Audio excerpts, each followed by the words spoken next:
Hello everybody, class 10th की worksheet आ गई है बेटा। सेक्टर्स ऑफ इंडियन इकोनॉमी हमने पढ़ लिया था, जिसमें हम लोगों ने पढ़ा था primary sector, secondary sector and the tertiary sector.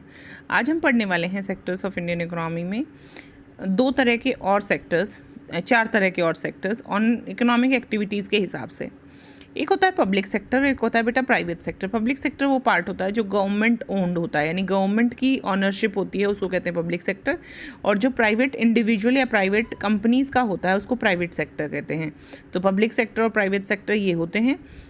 दोनों में डिफरेंसेस क्या हैं ये बिल्कुल क्लियरली यहाँ पर लिखा हुआ है। ये पॉइंट्स आप अपनी नोटबुक में लिखेंगे। Public sector, government ownership on assets, जितने भी एसेट्स हैं, जितनी भी प्रॉपर्टी है उस पर गवर्नमेंट की ऑनरशिप होती है। Purpose is not to earn profit, यहाँ पर प्रॉफिट अर्न करने की बात नहीं की जाती। जॉब सिक्योरिटी होती है, जहाँ मतलब यहाँ पर जो एम्प्लॉयज़ होते हैं they are always stably employed. All the services are provided by the government, government सारी सर्विसेज देती है। Paid leave and other facilities, employees को सारी फैसिलिटीज़ मिलती हैं। एग्जाम्पल है railway. Private sector, private sector में ऑनरशिप प्राइवेट इंडिविजुअल या कंपनी में, guided by motive to earn profit. Obviously जब आप प्राइवेट कंपनी खोलते हैं या फर्म खोलते हैं तो आपका मकसद होता है प्रॉफिट कमाना। जॉब सिक्योरिटी नहीं होती प्राइवेट सेक्टर में। वो इंसान काम करता है जो काम करता रहता है। अगर आप काम करना छोड़ देंगे then you will be thrown out of the job.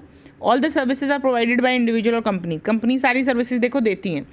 और पेड लीव वगैरह भी देती हैं। जो अच्छी कंपनीज़ में जॉब कर रहे होते हैं बच्चे, उनको तो सारी तरह की बेनिफिट, जो गवर्नमेंट बेनिफिट्स होते हैं वो सारे बेनिफिट्स आपको मिलते हैं। मेडिकल फैसिलिटी वगैरह मिलती है, लीव मिलती है। एग्जाम्पल है टिस्को, टाटा कंपनी वाले हैं ये, RIL, रिलायंस इंडिया लिमिटेड। तो ये वाली कंपनीज़ हैं। ये जो बड़ी बड़ी कंपनीज़ हैं ये लोग क्या करती हैं, सारे बेनिफिट्स देती हैं, लेकिन यहाँ पर जॉब सिक्योरिटी नहीं होती। उसके बाद हम आते हैं ऑर्गेनाइज्ड एंड अनऑर्गेनाइज्ड सेक्टर में। ऑर्गेनाइज सेक्टर वो होता है बच्चे जहाँ पर प्रॉपर तरीके से चैनल के थ्रू आपको ये एम्प्लॉयमेंट होती है। आपको प्रॉपर महीने के महीने सैलरी मिलती है, आपको छुट्टियाँ मिलती हैं, आपको सारी फैसिलिटीज़ मिलती हैं, गवर्नमेंट आपका प्रोविडेंट फंड काटती है और आपको एम्प्लॉयमेंट सिक्योर मिलती है। ऑर्गेनाइज सेक्टर में क्या होता है देखिए बच्चा, फेयर वेजेस, अच्छा आपको मिलता है सैलरी। फिक्स्ड वर्किंग आवर्स होते हैं, उससे ज़्यादा या उससे कम आपको काम नहीं करना होता। सिक्योर्ड एम्प्लॉयमेंट होती है, आपकी नौकरी सिक्योर होती है। बेनिफिट्स ऑफ एम्प्लॉय स्कीम, जितनी भी एम्प्लॉयमेंट स्कीम हैं जैसे मैंने बोला प्रोविडेंट फंड वगैरह, वो आपको मिलते हैं। Better working condition, working condition अच्छी होती है। एग्जाम्पल है banking, banking is an example of organise sector. Unorganise sector में वेजेस कम होते हैं, वर्किंग आवर्स फिक्स नहीं होते हैं, एम्प्लॉयमेंट इनसिक्योर होती है, यानी कि आपकी एम्प्लॉयमेंट को कभी भी सिक्योर नहीं माना जाता। कोई बेनिफिट नहीं मिलता है एम्प्लॉय स्कीम्स वगैरह के, कोई बेनिफिट आपको नहीं दिए जाते। वर्किंग कंडीशन अच्छी नहीं होती। एग्जाम्पल क्या दिया हुआ है, एग्जाम्पल बच्चा जो रेहड़ी वाले होते हैं, रेहड़ी पटड़ी वाले, उनको कहते हैं हॉकर्स। तो वो होते हैं अनऑर्गेनाइज सेक्टर में। मजदूर जो लेबर रोज़ लेबर जो सड़कों पर खड़ी होती है काम के लिए, वो होती है। ये सारे लोग जो होते हैं ये अनऑर्गेनाइज सेक्टर का हिस्सा होते हैं। Compare and contrast public and private sector लिखा है। अनऑर्गेनाइज सेक्टर में जो दूसरा है compare and contrast organised and unorganise sector, ये भी लिखा है। देखिए कोई दिक्कत वाली बात नहीं है, सब जगह लिखा है। ये देखिए ऑर्गेनाइज्ड अनऑर्गेनाइज सेक्टर में डिफरेंस लिखा है। ऊपर लिखा है पब्लिक और प्राइवेट सेक्टर में डिफरेंस, ये आपको लिखना है। पब्लिक और प्राइवेट सेक्टर में क्या डिफरेंस होता है ये आपको लिखना है, ये यहाँ पर लिखा है। ठीक है बच्चे, अब आपको लिखना है write a short note on the problems in unorganise sector and write 5 principles of each of public and private sector. Principles तो यहाँ पर लिखे हुए हैं, वैसे एक और मैं जो डिटेल में आपको अभी लिखवा देती हूँ। अभी लिखना शुरू करते हैं। यहाँ पर लिखा हुआ है वैसे ये प्राइवेट सेक्टर और ये पब्लिक सेक्टर। ठीक है बच्चे, फिर भी एक बार लिखवा देती हूँ। चलिए बच्चों लिखना है।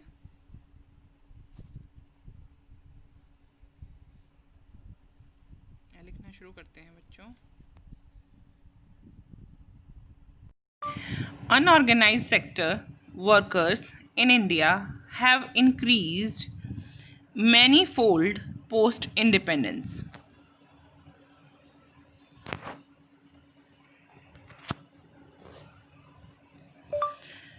Around 52% of unorganized sector workers are engaged in agriculture and allied sector, and they constitute more than 90% of the labor workforce.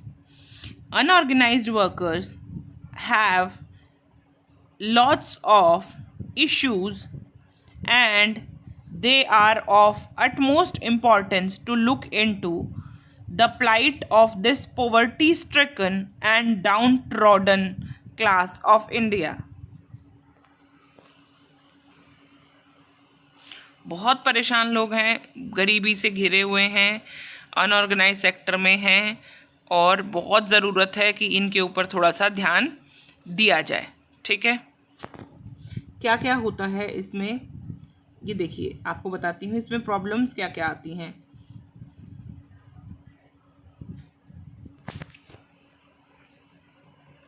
क्या क्या प्रॉब्लम्स आती हैं, एक एक करके हम प्रॉब्लम्स को देखते हैं। Hazardous working conditions, low wages,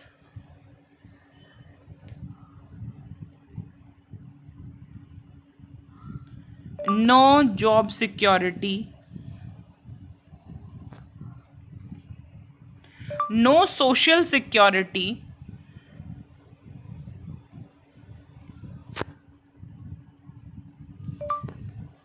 extended working hours,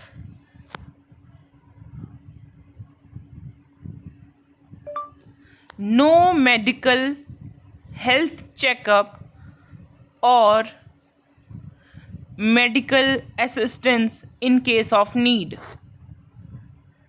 देखिए बच्चे क्या क्या लिखा हमने। हैजर्डस वर्किंग कंडीशंस होती हैं, बहुत कम वेजेस मिलते हैं, कोई जॉब सिक्योरिटी नहीं है, कोई सोशल सिक्योरिटी मतलब अगर उनको डेथ हो जाती है, कुछ और परेशानी होती है, पैर कट जाता है तो कोई है सोशल सिक्योरिटी नहीं है, उनको कई कई घंटे काम कराया जाता है, कोई मेडिकल हेल्थ चेकअप वगैरह नहीं होता कि उनको ये कहा जाए कि आप अपना हेल्थ चेकअप करा लीजिए या कोई ऐसा ऐसा वो है।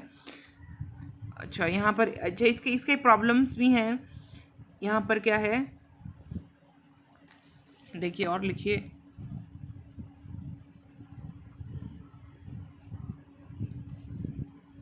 ऐसा क्यों है देखिए, इसका कारण भी है।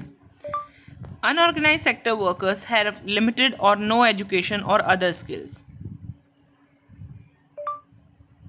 No other skills,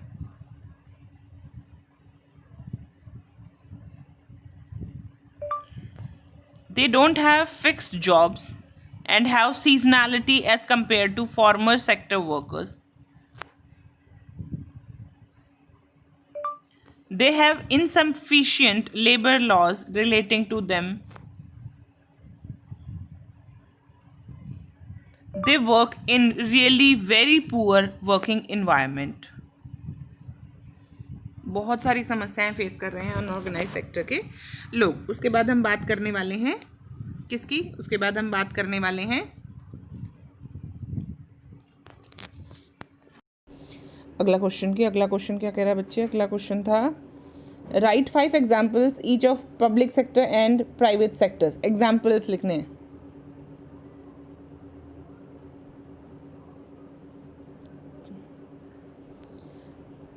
Write 5 examples of private sector and public sector.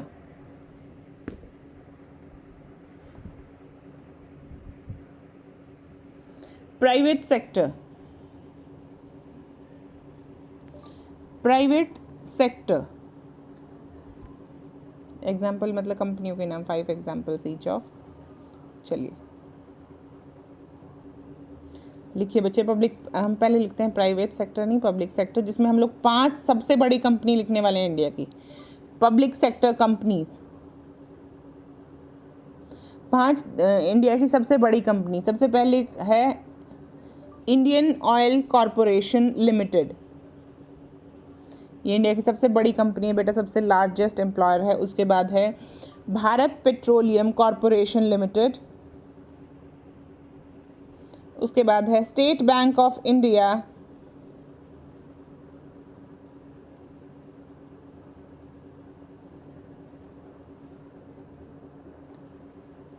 Hindustan petroleum corporation limited, oil and natural gas corporation limited. इनके नाम आपने सुने होंगे, देखिए जगह जगह बैनर्स आपने देखे होंगे, क्योंकि ONGC है ये है बेटा HP के नाम से, हिंदुस्तान पेट्रोलियम के नाम से जानते हैं ना, HPCL है इसका नाम। स्टेट बैंक ऑफ इंडिया आप जानते हैं SBI। भारत पेट्रोलियम का आप नाम जानते हैं BPCL। L, Indian oil IOCL, ये वो कंपनीज़ हैं। ये इंडिया की सबसे बड़ी 5 पब्लिक सेक्टर कंपनीज़ हैं, जो इंडिया की सबसे बड़ी कंपनीज़ हैं। उसके बाद हम चलते हैं प्राइवेट सेक्टर पर। प्राइवेट सेक्टर कंपनीज़, अब हम लिखेंगे प्राइवेट सेक्टर कंपनीज। अब हम लिखेंगे बच्चा प्राइवेट सेक्टर कंपनीज़ के बारे में, यानी कि ऐसे एम्प्लॉयर जो प्राइवेट सेक्टर में काम करते हैं। और प्राइवेट सेक्टर कौन कौन से हैं इंडिया में, ये हम देखने वाले हैं।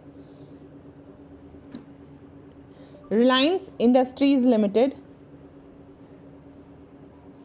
रिलायंस इंडस्ट्रीज़ लिमिटेड आज इंडिया की सबसे बड़ी कंपनी में से है, जिसमें से जियो वगैरह जो जितनी भी कंपनीज़ आप सुनते हैं वो सारी क्या हैं, इनकी कंपनी है। जैसे कि अब रिलायंस का वो भी आ गया है बच्चे, रिलायंस की कंपनी का वो भी आ गया है। पेट्रोल पंप भी खोलेगी रिलायंस कंपनी। म्यूज़िक में भी है रिलायंस, जियो आ गया है, आपको पता है जियो म्यूज़िक, और बहुत सारी ऐप्स हैं जो कि यहाँ पर हैं। चलिए नेक्स्ट कंपनी हम लिखेंगे इन्फोसिस, बहुत बड़ी आईटी सेक्टर की कंपनी है इन्फोसिस, और बहुत फेमस है पूरे वर्ल्ड वाइड। हमारे हम इन्फोसिस को लेकर बहुत फेमस है हम लोग। उसके बाद आप लिखिए टिस्को, टिस्को नहीं बच्चे, डिस्को लिखा है, TISCO।